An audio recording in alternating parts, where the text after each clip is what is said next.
కార్తీక దీపోత్సవాన్ని అద్భుతంగా జరుపుకున్నాం. పీఠాధిపతుల చేతుల మీదుగా ప్రారంభమైన ఈనాటి కార్తీక దీపోత్సవం అద్భుతంగా జరుగుతోంది. ఇక వేదిక మీదున్న పీఠాధిపతుల అభిభాషణం ఇప్పుడు మనందరం ఆశీర్వచనాలు అందుకుందాం.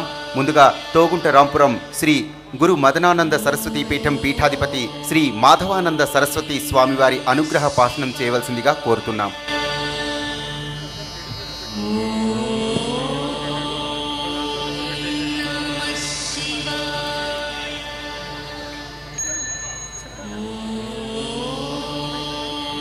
సదానందమహం వందే మదనానంద సంయుతం శ్రీకృష్ణానంద పర్యాప్తం శారదాక్షేత్ర సుస్థితం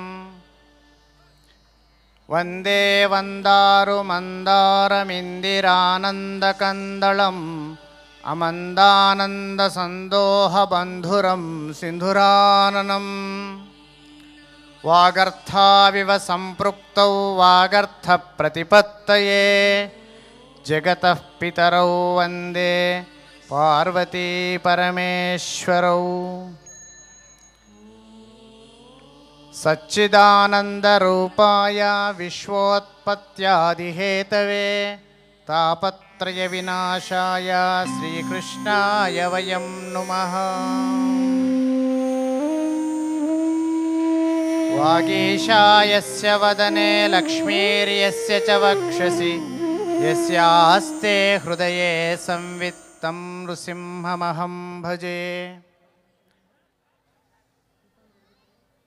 సకల చరాచర సృష్టికి ఆధారభూతమైన ఆ చైతన్య స్వరూపం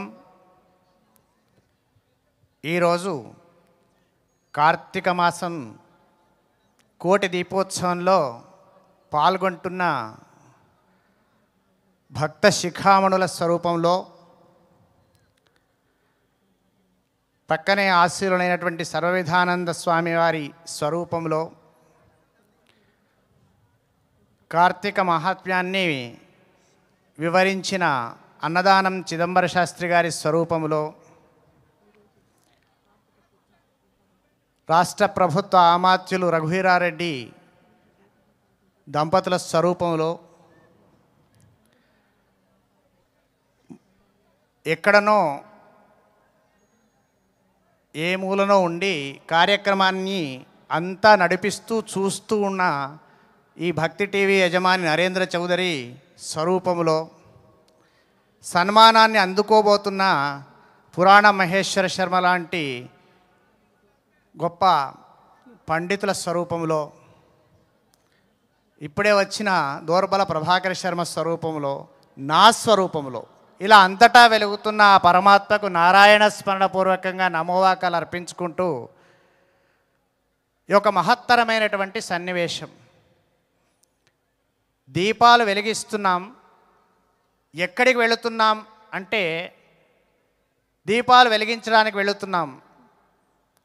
బయట దీపాలు ఎన్నో వెలిగిస్తున్నాం, లోపట వెలుగుతున్న దీపాన్ని సరిగ్గా చూస్తున్నామా అనేదే పెద్ద ప్రశ్న. ఎక్కడ ఉంది దీపం, వెలుతురు ఎలా ఉంది అంటే దీపం ఏమి చెప్తుంది, ఇవన్నీ గ్రహించాల్సినటువంటి అంశం. ఒక దీపం ఏం చెప్తుందో ఒకసారి ఆలోచన చేయండి. నా వలె ఉండు నాయనా అని చెప్తుంది. ఇప్పుడు కోటి దీపాలు అవే మాట చెప్తున్నాయి ఏ ముక్త కంఠంతో. దీపం ఎలా ఉంటుంది, తాను నూనెను తాగుతుంది, మంటగా మారుతుంది, వెలుతురు అందిస్తుంది, తాను కరిగిపోతుంది, లోకానికి వెలుతురు అందిస్తుంది. మనము పుట్టింది అందుకే అని చెబుతుంది ఈ దీపం. కాబట్టి ఒక దీపాన్ని వెలిగించేటప్పుడు ఆ విధమైన భావన ఉంటే మన శరీరము కూడా దీపము లాంటిదే. లోపటి నుంచి ఒక జ్యోతి స్వరూపం వస్తుంది. నానాఛిద్రఘటోధర స్థిత దీప ప్రభాభాస్వరం జ్ఞానం యస్యతి చక్షురాదికరణ ద్వారా బహిస్పందతే జానామీతి యమేవ భాంతమఖిల ఏతత్సమస్తం జగత్ తస్మై శ్రీ గురుమూర్తయే నమ ఇదం శ్రీదక్షిణామూర్తయే అని ఆదిశంకరాచార్యుల వారు అద్భుతంగా దీపం అంటే ఏమిటి, జ్ఞానం అంటే ఏమిటి, ఆ జ్ఞానం అనేటువంటి దీపం మన కరచరణాదుల ద్వారా బయటకి ఎలా స్పందిస్తున్నది, దానితో ఏమి చేస్తాం, ఏమి చేయాలి చెప్పి ఉన్నాడు. మరి దీపాన్ని వెలిగించండి. ఒక్క దీపము ద్వారా 1000 దీపాలు వెలిగించిన మొట్టమొదటి దీపానికి ఏమాత్రము నష్టము కాదు, బాగా గ్రహించుకోండి. కాబట్టి మనము జ్ఞానము ఎంతమందికి అందించినా మనకు నష్టమేమీ లేదు. ఇంకా ఒక ముఖ్యమైన అంశం ఏమిటంటే, ఈ టీవీ పేరే భక్తి టీవీ. నా ఆలోచన చేస్తే అసలు ఈ భక్తి టీవీ అని ఎందుకు పెట్టుకున్నాడు ఈ చౌదరి గారు అని ఒక ఆలోచన చేస్తే అనిపించింది. ప్రపంచంలో ఉన్న వాళ్ళందరూ టీవీ భక్తులైన కనుక భక్తి టీవీ పెట్టుకొని ఆ విధంగా భక్తిని ప్రచారం చేస్తున్నట్టు అనిపించింది. ఎక్కడ ఏ కార్యక్రమమైనా దీని ద్వారానే చూస్తారు కనుక ఈ విధంగా కూడా ప్రపంచంలో భక్తిని ప్రేరేపించవచ్చు అనేటువంటి అభిప్రాయం కలిగి ఉండవచ్చు. నవవిధ భక్తుల్ని శ్రవణం, కీర్తనం, విష్ణో స్మరణం, పాదసేవనం, అర్చనం, వందనం, దాస్యం, సఖ్యం, ఆత్మనివేదనం అని 9 రకాల భక్తులు చెప్పి 4 రకాల భక్తులను చెప్పారు. ఆర్తులు, జిజ్ఞాసులు, అర్థార్థులు, జ్ఞానులు అని 4 రకాల భక్తులని చెప్పారు. భక్తి అనే విషయానికి వస్తే ఇక్కడ ఉన్న వాళ్ళందరికీ భక్తి ఉందా లేదా అంటే ఎవరికీ భక్తి లేదని చెప్పలేము. ప్రపంచంలో పుట్టిన ప్రతి ప్రాణికి భక్తి ఉంటుంది. ఎవరి మీద ఉంటుంది అనేదే పెద్ద క్వశ్చన్. మన మీద మనకు భక్తి ఉండడం ఒక రకము, ఇతరుల సంపద మీద భక్తి ఉండడం ఒక రకము, అంతేకాకుండా మన కొంప పెంచి మంది కొంప ముంచే భక్తి ఉండడం ఇంకొక రకము. ఇలా రకరకాల భక్తులు ఉంటాయి. మరి నిజమైన భక్తి ఏది? సమస్త ప్రపంచంలో కంకర్ మే శంకర్ హై, రేణులో ఉన్న భగవంతుని చూడగలిగిన వాడు నిజమైనటువంటి భక్తుడు. అసలు భక్తి ఎట్లా ఉంటుంది? భక్తి ఎట్లా ఉంటుంది అంటే నారదుల వారు సాక్షాత్తుగా భక్తి సూత్రాలు రాశారు. అథాతో భక్తిం వ్యాఖ్యాస్యామ అని చెప్పి ఏ మాట అంటాడు? సా తస్మిన్ పరమ ప్రేమ రూప అన్నాడు. పరమ ప్రేమ రూపమైనది భక్తి. ఇంతమంది కార్తీక దీపాన్ని వెలిగించుకోవడానికి వస్తున్నారు. ఎవరి కోసం వస్తున్నారు? ఆ భగవంతుని యందు పరిపూర్ణమైనటువంటి విశ్వాసం కలిగి వస్తున్నారు. ఎవరిని రమ్మని పిలిస్తే రారు. భగవంతుడు విశ్వసించి తన భక్తుల హృదయంలో చేరి తనకు తాను దీపాలు వెలిగించుకుంటున్నాడు. ఇది పరమ ప్రేమ అవుతుంది. అంటే నిష్కల్మషమైనటువంటి ప్రేమ పరమ ప్రేమ అవుతుంది. ఏదో రేపు ప్రొద్దున పని చేస్తారు అని చెప్పి వాళ్ళకు చేసేటువంటి ప్రేమ అది కళంకమైన ప్రేమనైతే నిష్కల్మషమైనటువంటి ప్రేమ కాదు. కాబట్టి నిష్కల్మషమైన ప్రేమతో ఎవరైతే చేస్తారో వాళ్ళకు ఫలితం తప్పకుండా ఉండి తీరుతుంది. భక్తిలో మామూలు భక్తులు ఒక అంశాన్ని తీసుకుంటే మామూలు భక్తులు 3 రకాల భక్తులు కనిపిస్తున్నారు. ఆలోచన చేయండి. బాగా ఎండ కొడుతుంది అనుకుందాం. బాగా ఎండ కాస్తున్నప్పుడు రాయి వేడైంది. రాయి బాగా వేడైతే తీసుకువెళ్ళి నీళ్లలో పెట్టాం, నదిలో పెడితే చల్లగా అయిపోయింది. మళ్ళీ కొంచెం అయిన తర్వాత ఆ రాయి తీసి పైకి పెట్టినా నీళ్ల ఒత్తిడి తక్కువైనా రాయి వేడవుతుంది. ఇదొక రకమైన భక్తి.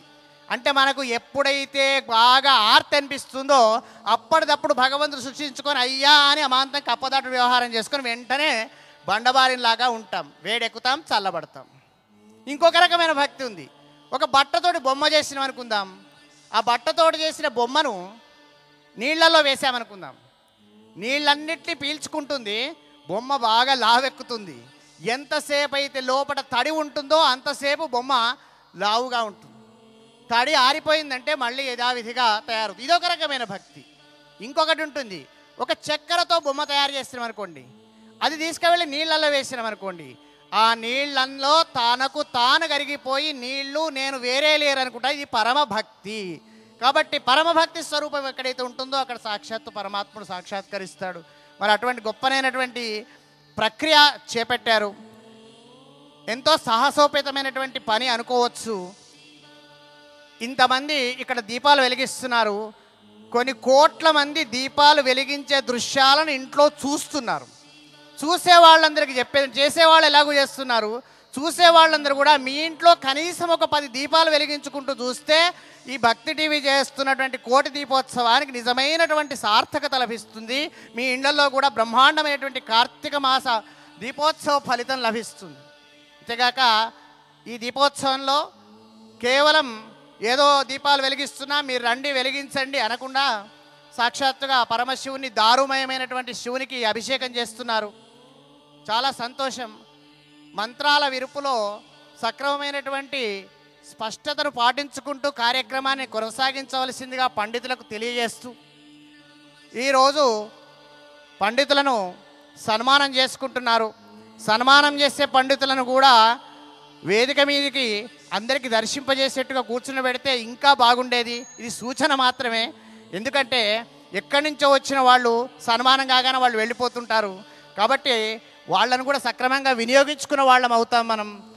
అంతేగాక మరి ఈ ప్రక్రియను ఈ విధంగా చేపడుతున్నటువంటి ఆ నరేంద్ర చౌదరి, ఆయన ఎవరో నాకు తెలియదు, నేను తెలియకున్నప్పటికీ కూడా భక్తి అనేది ఎలా ఉంటుందంటే ఇలా ఉంటుంది. నాకు ఆయన తెలియదు, నేను ఆయనకు తెలుసో తెలియదు నాకు తెలియదు, కానీ ఇక్కడికి మాత్రం పిలిపించింది ఆయనలో ఉండేటువంటి భక్తి అనుకోవచ్చు.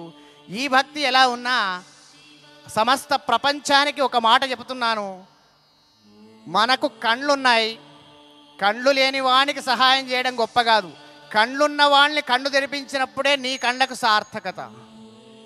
బాగా జ్ఞాపకం ఉంచుకొని బాగా గ్రహించుకోవాల్సిన అంశం. మనకున్నటువంటి కరచరణాది అవయవాలన్నిటితో కూడా ప్రతి వ్యక్తికి సహాయం చేయాలి.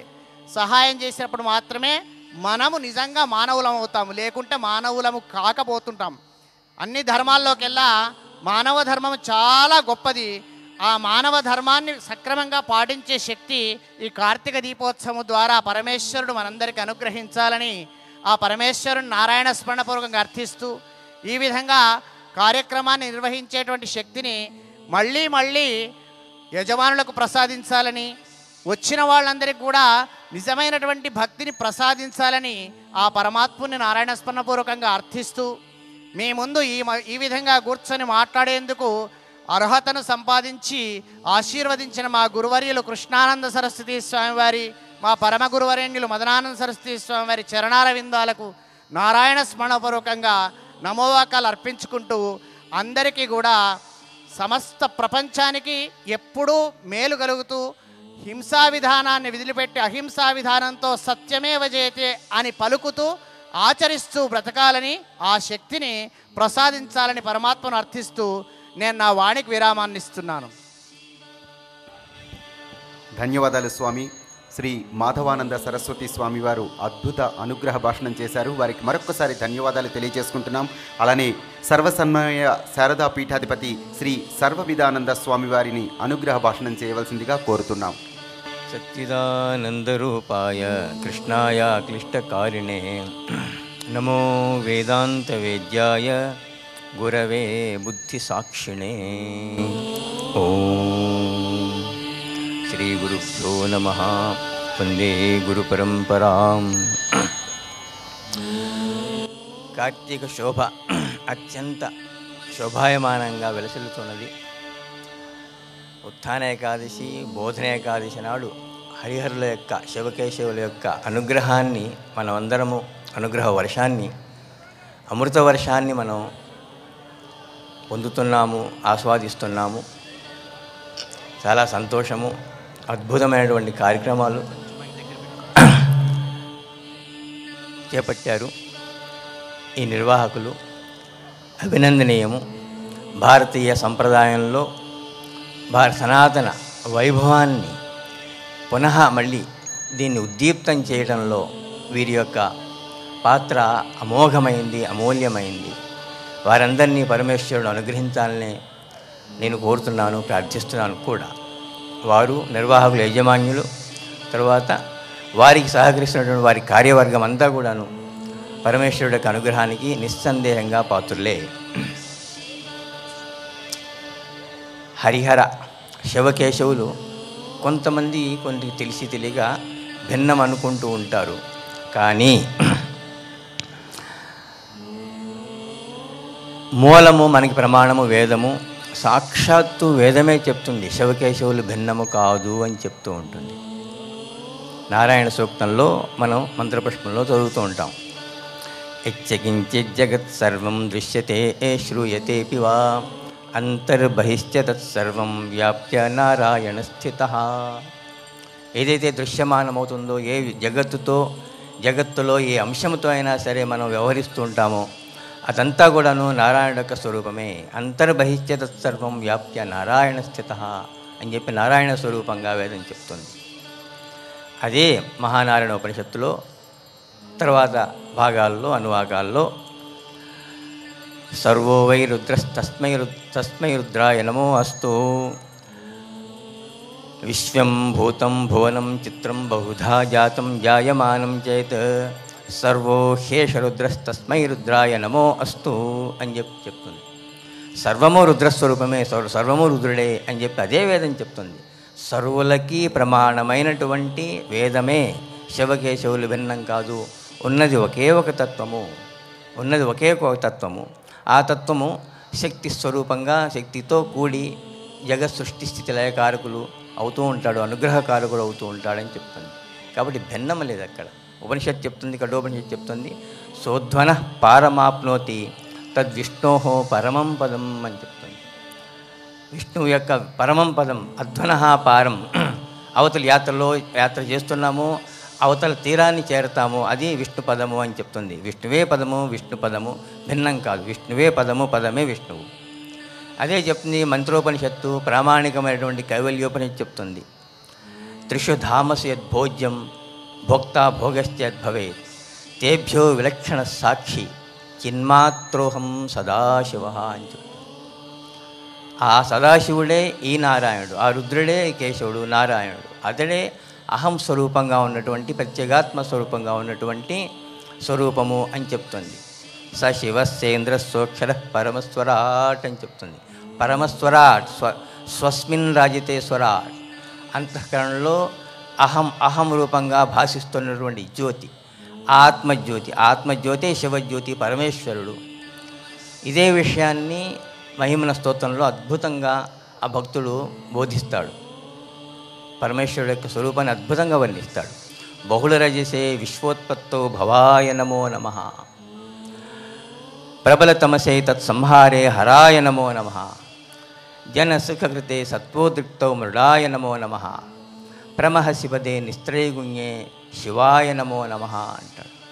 పరమశివుడే త్రిమూర్త్యాత్మకుడు, పరమేశ్వరుడే ఒకే పరమేశ్వరుడు. త్రిమూర్తి స్వరూపంగా త్రిమూర్తులు చేసేటువంటి సృష్టి స్థితి లయకారకుడు అవుతున్నాడు. రజోగుణం ప్రవృద్ధమైనప్పుడు ఆయనే బ్రహ్మ, ఆయనే సృష్టిస్తున్నాడు. తమోగుణము సంహార కాలంలో తమోగుణం వృద్ధమైనప్పుడు ఆయనే హరుడవుతున్నాడు. అంతా తనలో లయం చేసుకుంటున్నాడు. స్థితికారకుడిగా తానే విష్ణువుగా జగత్తుని స్థితికారకుడిగా వాళ్ళకందరికీ సౌఖ్యాలు స్థితులు అన్నీ ప్రసాదిస్తూ ఉన్నాడు విష్ణువుగా. తన స్వరూపంలో త్రిగుణాతీతమైనటువంటి త్రిగుణరహితమైనటువంటి పరమశివుడు తానే. ఆ పరమశివుడే పరంజ్యోతి స్వరూపుడు. ఆ జ్యోతి స్వరూపమే ప్రత్యేగాత్మ స్వరూపంగా కూడా ఉన్నది. ఆ ప్రత్యేగాత్మ స్వరూపాన్ని అర్థం చేసుకోవడం కోసమే బాహ్యంగా మనం ఈ దీప స్వరూపంగా అగ్ని ఆరాధిస్తున్నాము, దీపాన్ని ఆరాధిస్తున్నాము, దీపస్వరూపుడైన పరమశివుడిని ఆరాధిస్తున్నాము. క్రమంగా అది పరమాత్మ ప్రత్యేగాత్మ స్వరూపమైనటువంటి అంతటి జ్యోతికి అర్థం చేసుకోవడానికి, పొందటానికి, ఆ జ్యోతి స్వరూపుడిగా మిగలటానికి ఇది సోపానం కావాలి. ఇవన్నీ కూడాను కాయికంగా, వాచికంగా, మానసికంగా మనం కర్మలు చేస్తూ ఉంటాము. గీతాచార్యుడు చెప్తాడు. సో యజ్ఞదాన తపః కర్మ పావనాన్ని మనీషిణాం పవిత్రం చేస్తూ ఉంటాయి. పవిత్రం చేస్తూ తాను పవిత్ర స్వరూపుడైపోతూ ఉంటాడు. ఆ పవిత్ర స్వరూపుడు కావటానికి ఇవన్నీ కూడా దోహదం చేస్తూ ఉంటాయి. అటువంటి కార్యక్రమాలు మనమంతా పాల్గొంటున్నాము. పరమశివుడు మన ఇతోధికంగా శ్రేయోమార్గంలో ముందుకు తీసుకువెళ్ళాలని చెప్పి ఆకాంక్షిస్తూ, కోరుతూ, ప్రార్థిస్తూ ఓం తత్సత్. ధన్యవాదాలు స్వామి.